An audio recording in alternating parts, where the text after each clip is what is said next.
Great job, ladies. The goal of a science fair project is not to get the right answer, but to ignite a student's curiosity and their desire to explore the mysteries of the world. First, they have to come up with a question that interests them, something they want to find out more about.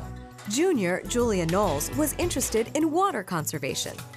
I knew I wanted to do something that had to do with engineering, building something, and I knew I wanted it in my house.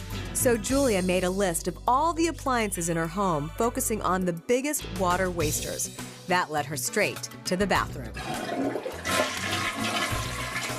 And a question: why not use recycled water to flush the toilet?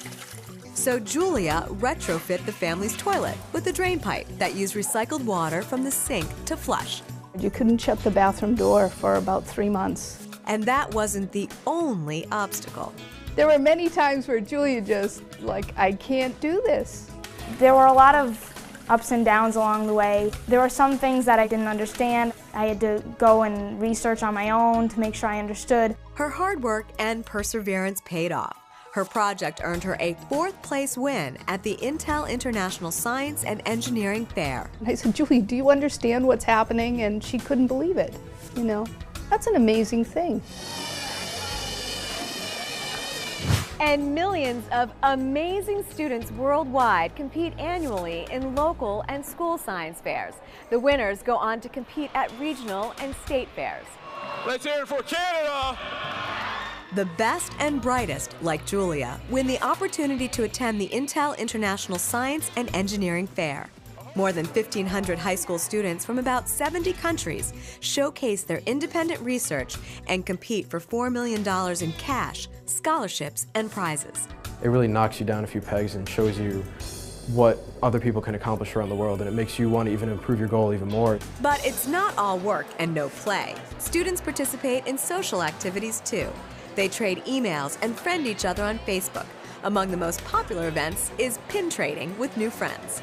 All pins from all over the world. And while students come from different backgrounds, they are all connected by a passion for science, technology, engineering, and math. It was just really interesting to be around all these people who are passionate like you were. Fairs also introduce students to industry professionals who serve as judges. When they come up, they usually are pretty friendly, like they shake your hand and stuff like that. Some judges are former science fair competitors themselves. The first science fair that I ever entered, I was way out of my league. Judges volunteer their time and pay all their own travel expenses. I can really help these kids, even with the 10 minutes that I'm with them, understand their project better and give them some encouragement, some inspiration to dig a little deeper. It certainly kind of fuels my fire in helping me continue my science. Middle school is an ideal time to capture student interest and for young scientists and innovators to exhibit their talents at local and state science fairs. The best of these researchers are invited to the Broadcom Masters, a science, technology, math, and engineering competition for American 6th, 7th, and 8th graders. Each year, 30 finalists are selected from across the nation to participate in a week-long showcase and competition in Washington, D.C. Daniel Liu's project, Psychoacoustics, won first prize for technology. Daniel Liu from Carlisle, Massachusetts. He thought of the idea on the way home from a concert. On the way back from the concert, I started listening to my iPod like I usually do. And I thought it was at a normal volume, but my dad commented on how loud it was playing. So I thought he was just being like overly concerned, like as parents are sometimes.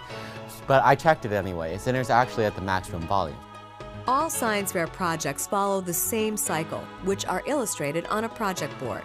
The first step, ask a question. Does the volume of sound we previously listened to affect our hearing sensitivity? That leads to the hypothesis. After listening to louder music, our hearing would become less sensitive, and after listening to quieter music, our hearing would become more sensitive. Next, the experiment or procedure. Tell me when to adjust it like louder or softer till it feels like normal and comfortable to you. Then analyze the results and draw a conclusion. I performed my experiment and I found that my results supported this hypothesis. For many kids, Science Fair is a turning point toward college and new career possibilities. In inner-city Boston, Science Fair fuels opportunities for minority students. Most importantly, I think it gives our students confidence that they have what it takes to be successful academically. Many kids here are the first in their family to attend high school, and English is their second language. Yes, that worked. Their projects are as diverse as they are. We're studying how space dust affects how we see stars from Earth.